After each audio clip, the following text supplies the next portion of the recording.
ఇప్పుడు మనం కాకినాడలో ఉన్నాము. మనకి తుని నుంచి నడిపేట వరకు అయితే కిరాయి వచ్చింది. సరేనే ఇప్పుడు తునికి వే వెళ్తున్నాము. ఆల్రెడీ ఇప్పుడు నేను అన్నవరం దాటి తిమ్మాపురం దగ్గర వెళ్తున్నాను. అయితే ఈ వీడియో ఎప్పట్లా ఉండదన్నమాట. ఇది కొంచెం కొత్తగా ఉంటుంది, బాగుంటుంది, మీకు నచ్చుతుంది కూడా అనుకుంటున్నా. కొంతమంది అడిగే డౌట్లకి ఈ వీడియోలో చాలా క్లారిటీ వస్తుంది అనుకుంటున్నాను. చాలామంది నన్ను అడుగుతుంటారు, కిరాయిలు ఎలా వస్తాయి, కిరాయిలు ఎలా పట్టుకోవాలి, అండ్ కిరాయి ఎంత ఏంటి అనేసి. సో వాళ్ళందరికీ ఈ వీడియోలో కొంచెం క్లారిటీ వస్తుంది అనుకుంటున్నాను. సో అది నేను ఎక్స్ప్లెయిన్ చేయడానికి ఈ వీడియో చేస్తున్నా. అయితే లాస్ట్ వరకు చూడండి, మీకు క్లారిటీ వస్తుంది, వీడియో కూడా బాగుంటుంది. Okay, let's go. ఇప్పుడు నా దగ్గర ఈ 30 రూపాయలు మాత్రమే ఉంది.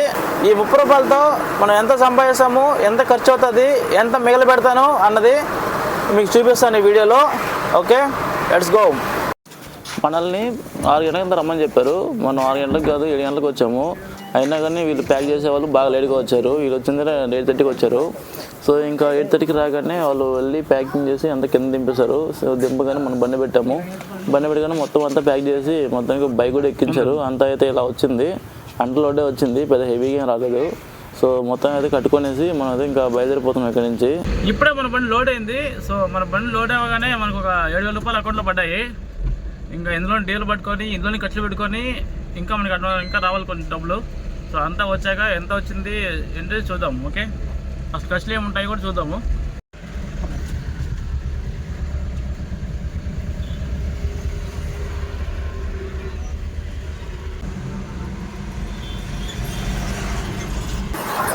ఇప్పుడే మన బండి లోడ్ అయ్యేసి మనం హైవే ఎక్కాము. సో ఎక్కాకగానే మనకైతే ఒక 7,000 రూపాయలు అకౌంట్లో పడ్డాయి. చూద్దాం, ఇందులో ఖర్చులు, డీజిల్, కోల్గేట్లు, ఇంకా లైనర్స్ అన్నీ మనమే ఉంటాయి అన్నమాట. సో ఇవన్నీ పోను లాస్ట్ ఇంకా మనకి అమౌంట్ రావాలి. సో అంతా వచ్చినాక ఎన్ని ఖర్చులు వస్తాయి, ఎంత మిగిలింది ఏంటనేది చూద్దాం. ఇప్పుడు ఇంకా పోతూ ఇంటికి వెళ్ళి సో భోజనం చేసుకొని వెళ్దాము బయలుదేరి ఓపికగా. ఎందుకంటే ఇంక ఇప్పుడు ఎండ మీద కట్టుకో టైం 12 అవుతుంది. ఇప్పుడు ఈ ఎండ మీద పోయాలంటే కూడా మనకి మైలేజ్ రాదు, ఊరికే ఇంజిన్ బాగా హీట్ ఎక్కిపోతుంది. కాబట్టి సాయంత్రంగా ఒక 4 గంటల బయలుదేరామంటే కరెక్ట్గా ఉంటుంది.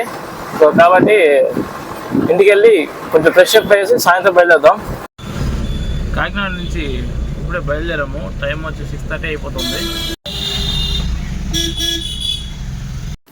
ఇప్పుడే నేను యానంకి వచ్చాను. సో యానంలో డీజిల్ పట్టుకున్నామంటే ఇంకా ఈ డీజిల్తో వెళ్ళిపోవచ్చు అనుకుంటున్నాను. నాయుడుపేట వరకు కాబట్టి సరిపోతుంది. సో ఫుల్ ట్యాంక్ వచ్చి మనకి 2,700 పట్టింది. అంతకుముందు కొంచెం పాయింట్లో పడింది కానీ బట్ 2,700 ఫుల్ అయిపోయింది. అంటే 31 లీటర్లు ఏమో వచ్చాయి.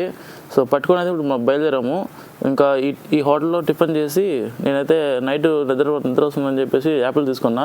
సో యాపిల్ తినకుండా వెళ్ళిపోవాలి, కానీ నాకు అప్పుడే నిద్ర వచ్చేస్తుంది. టైం వచ్చి 9:30 అవుతుంది కానీ నాకు నిద్ర వచ్చేస్తుంది. ముత్తెలపల్లి అనే ఊర్లో జాతర జరుగుతుంది. డెకరేషన్ చాలా బాగా చేశారు. ఇది చెప్పడం కన్నా చూడడం బెస్ట్. చూడండి.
నైట్ 12 వరకు బండదోలి పడుకుని పోయాను. సో పొద్దున్న లేచి ఒంగోలుకి వచ్చాను. ఒంగోలుకి వచ్చి టిఫిన్ దాన్ని ఆపాను అనమాట.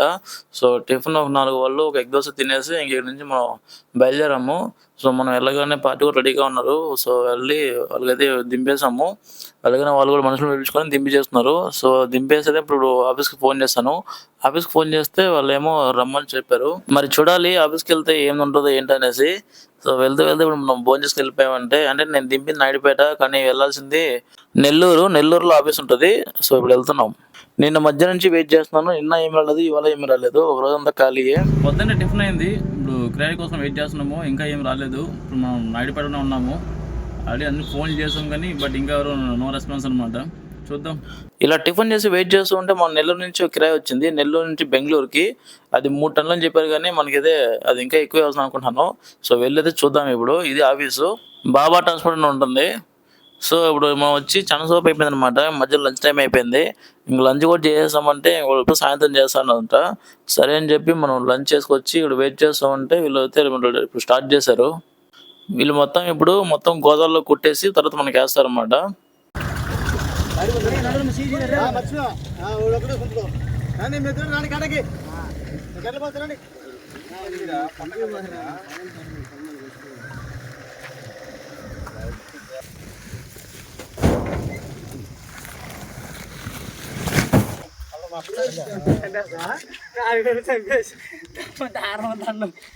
కట్టేసి మనిషి నువ్వు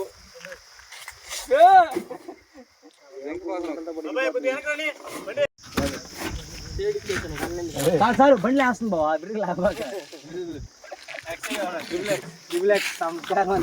జాగ్రత్త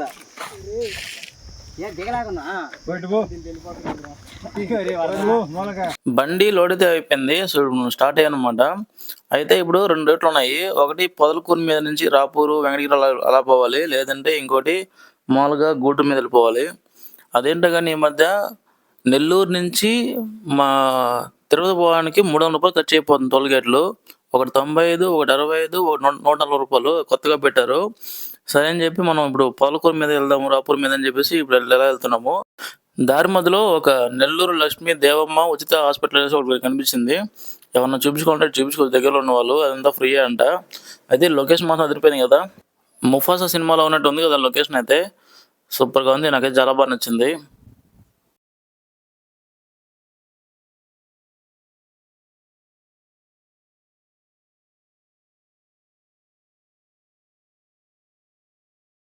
మొత్తానికి బెంగళూరు బోర్డర్లో అయితే ఎంటర్ అయ్యానమాట. సో ఎంటర్ అయ్యగానే ఇక్కడ 90 రూపాయలు డీజిల్. సో మొత్తానికి ఇక్కడ 1000 రూపాయలు పట్టుకున్నా. ఈ కారు మనతో పాటు వస్తుందన్నమాట తిరుపతి నుంచి. 05 రిజిస్ట్రేషన్. బాగుంది చూడడానికి.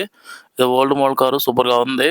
అయితే మనం ఎర్లీ మార్నింగ్ వచ్చేసాం అనమాట. 7 కంతా వచ్చేసాము. ఇక్కడ టిఫిన్ చేసేసి ఇప్పుడు వెళ్ళి దింపేసాము. సో దింపడం నేను వీడియో తెలియకపోయారు అనమాట. టిఫిన్ చేసి వెళ్ళగానే వాళ్ళు రెడీగా ఉన్నారు. ఇంకా పట్టవి ఇప్పుడు వెంటనే అయిపోయినాయి. సో అందుకే వీడియో తెలియకపోయాము. అయితే మనకి ఇక్కడ నుంచి ఇంకో కిరాయి వచ్చింది. అదేంటంటే బెంగళూరు నుంచి కాకినాడకి డైరెక్ట్ ఇంటి సామాన్లు అంట. అయితే 40 కిలోమీటర్ ఉంది లొకేషన్ పాయింట్కి. ఇప్పుడు అక్కడ వెళ్ళాలి. టైం అయితే 10 అవుతుంది. చూసారా ఫుల్ ట్రాఫిక్ అయితే ఉంది. టైం 10:15 అవుతుంది కానీ ట్రాఫిక్ అయితే ఫుల్గా ఉందన్నమాట. ఈ టైంలో ఎంత టైం పడుతుందో ఏంటో. 40 కిలోమీటర్కి 2 hours చూపిస్తుంది మ్యాప్లో అయితే. ఈ పక్క చూసారా, ఈ పక్క బళ్ళు పోతుంటే ఆ పక్క అయిపోయి, ఈ పక్కన ఆ పక్క చూసారా ఇంకా ఎన్ని ఆగిపోయాయో. ఈ పక్కే 2 వే పెట్టాడు అనమాట. ఆ పక్క మొత్తం ఆగిపోయినాయి బళ్ళని. ట్రాఫిక్ చూసి భయం వేస్తుంది నాకు. కొంచెం ముందుకు రాగానే ఇక్కడ ఏదో ర్యాలీ చేస్తున్నారు అనమాట. అందరూ చిన్నపిల్లలు, అందరూ ముస్లిమ్సే ఉన్నారు. అమ్మాయిలు అబ్బాయిలు ఓన్లీ ముస్లిమ్సే ఉన్నారు. స్కూలు, ఆ స్కూల్ వాళ్ళు ఏదో ర్యాలీ చేస్తున్నారు.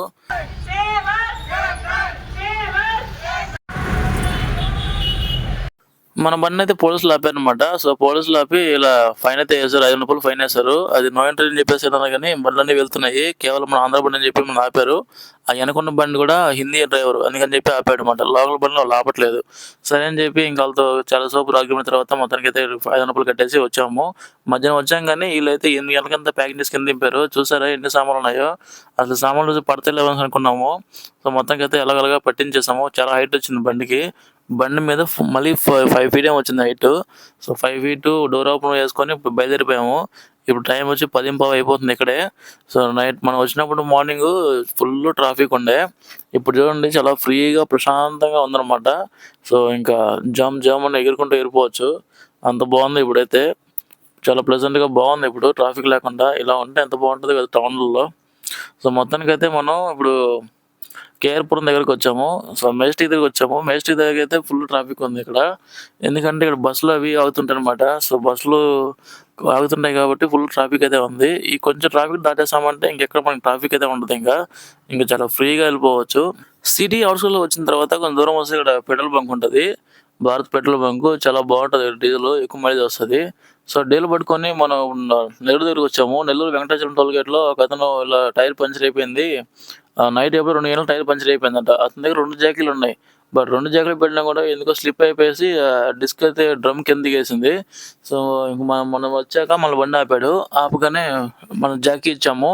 మనం జాకీ పెట్టి అదేమో పెద్ద జాకీ. ఇది తెద్దామంటే అది ఇరక్కపోయింది. పాపం 2 గంటల నుంచి అడుగుతున్నాడంట లారీ వాళ్ళని ఎవరు హెల్ప్ చేయలేదంట. సరే అని చెప్పి మనం జాకీ అడగగానే మనది ఇచ్చాము. మనదేమో బుడ్డ జాకీ కదా! అందుకని దాన్ని కింద పెట్టి దాన్ని ఎక్కించేసాము.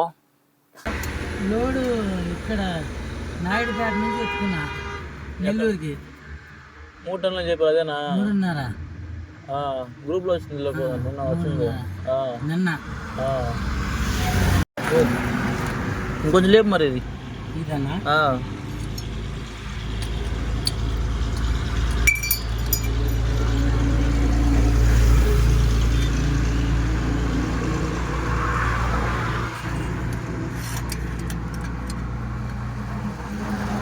నైట్ అంతా నిద్ర కూడా లేకుండా హెల్ప్ కోసం ఎదురు చూస్తున్నాడంట. సరే ఇంక మన బండి రాగానే అడిగాడు.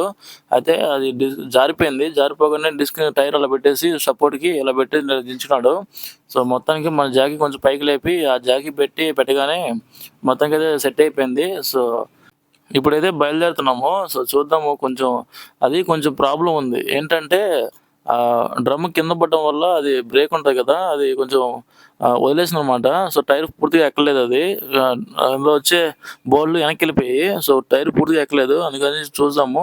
అది చూసారా టైర్ అయితే కొంచెం బెండ్ అవుతూ ఉంది. బట్ ఇక్కడి నుంచి 20 కిలోమీటర్లు అంతే ఉంటది కాబట్టి వెళ్ళిపోయేసి దింపేసి మళ్ళీ చూయించుకొని చెప్పేసాను. ఎందుకంటే అది లోడ్ అంతా ఒక పక్క పడిపోయింది. అది పైగా 3.5 టన్ను ఉందంట ఆ చిన్న బండికి. నేనే 3.5 టన్ను అంటే భయపడతాను. ఎట్లా అంటే చిన్న బండిలో 3.5 టన్ను వేసుకొని పోతుంటే ఇంక అలా అయిందంట. సరే అని చెప్పి ఇంక అతను బాయ్ చెప్పేసి మనమైతే బయలుదేరిపోతున్నాము. భీమవరం దగ్గర ఇలా పోతే ఈ పక్క పోతున్నమాట ఆ పక్క బండి గుద్దేసింది. ఏమంటే నిద్రపోయాడంట. నిద్రపోయేసి వీళ్ళు గుద్దేసాడంట. ఇంకా అదొక పెద్ద డిస్కషన్ ఆడ. సో మొత్తానికైతే ఆటోకి బాగా డ్యామేజ్ ఉంది. మొత్తం అంతా అద్దం పగిలిపోయి అంతా ముందుతో చేసిందనమాట. బాగా డ్యామేజ్ అయింది ఆటో అయితే. ఇంకా ఆ బండి అయితే పర్లేదు కొంచెం బాగానే ఉంది. సరే అని చెప్పి నేను కొంచెం ముందుకొచ్చి అప్పటికే 3 అయిపోతుందని చెప్పి నేను పార్సల్ తీసుకున్నాను. సో పార్సల్ తీసుకొని తినేసాను. ఇప్పుడైతే మనం కాకినాడకి వచ్చేసాము. కాకినాడలో ఇంతకుముందే వర్షం పడి ఫుల్‌గా ఆగింది. సో చూసారా పైన ఆకాశంలో ఏ లైటింగ్ ఉందో కింద అది రిఫ్లెక్ట్ అవుతుందన్నమాట. ఈ రోడ్డు సీసీ రోడ్డు ఇది. అప్పుడప్పుడు ఇలాంటి అద్భుతాలు జరుగుతుంటాయి. ఇలాంటి వాటిని మనం క్యాప్చర్ చేసి పెట్టుకోవాలి. సో మొత్తానికి ఇంటికొచ్చాను. వాళ్ళు రేపు పొద్దున్న దింపుకుంటా అని చెప్పేసి అన్నారు. సరే అని చెప్పి నైట్ ఇంటికొచ్చేసి పడుకొని పొద్దున్న లేచేమటే ఇంటికెళ్ళాను. ఏదో కనిపిస్తుంది కదా 300 బిల్డింగ్ అదే వాళ్ళ అపార్ట్మెంటు. సో అక్కడికి వెళ్ళేది ఇప్పుడు దింపేస్తామన్నమాట. సో ఇక్కడ దింపేసామంటే ఇంక మనకి రావాల్సిన డబ్బులొస్తాయి. ఆ డబ్బులను తీసుకొని ఇంక మనం బయలుదేరి వెళ్ళిపోదాము. సో మన బండి ఇప్పుడు రెడీ అయిపోయింది. సో చూసారు కదా మనం ఎంత సంపాదించాము, ఎన్ని ఖర్చులొచ్చాయి, మనకి ఎంత మిగిలింది అన్నది చూసారు కదా. సో ఇది గైస్ ఇలా ఉంటాయన్నమాట. సో ఇదంతా నేను 7 డేస్‌లో సంపాదించాను. 7 డేస్‌లో నాకొచ్చిన కిరాయిలు అండ్ అందులో మనకి 1 ఆర్ 2 డేస్ మనం ఖాళీగా ఉన్నాము. సో ఇలా ఉంటదన్నమాట ఫీల్డు. కొన్నిసార్లు నాకు అంటే కొంచెం తక్కువ కిరాయిలు దొరికాయి కాబట్టి ఇలా ఉంది. ఇంకా మంచి కిరాయిలు దొరికితే కూడా ఇంకా ఎక్కువ రావచ్చు. ఒకవేళ ఏం దొరకకపోతే అసలు ఏమీ లేకుండా కూడా పోవచ్చు. సో కాబట్టి మీకు చాలా వరకు క్లారిటీ వచ్చిందనుకుంటున్నాను. కొత్తగా ఈ ఫీల్డ్‌లోకి వచ్చేవాళ్ళు చూసుకొని జాగ్రత్తగా మెయింటైన్ చేసుకోండి. నన్ను అడిగితే ఇలా బండ్లు కొని బాధపడడం కన్నా 2 బర్రెలు పడుకుంటే ప్రశాంతంగా ఉంటది.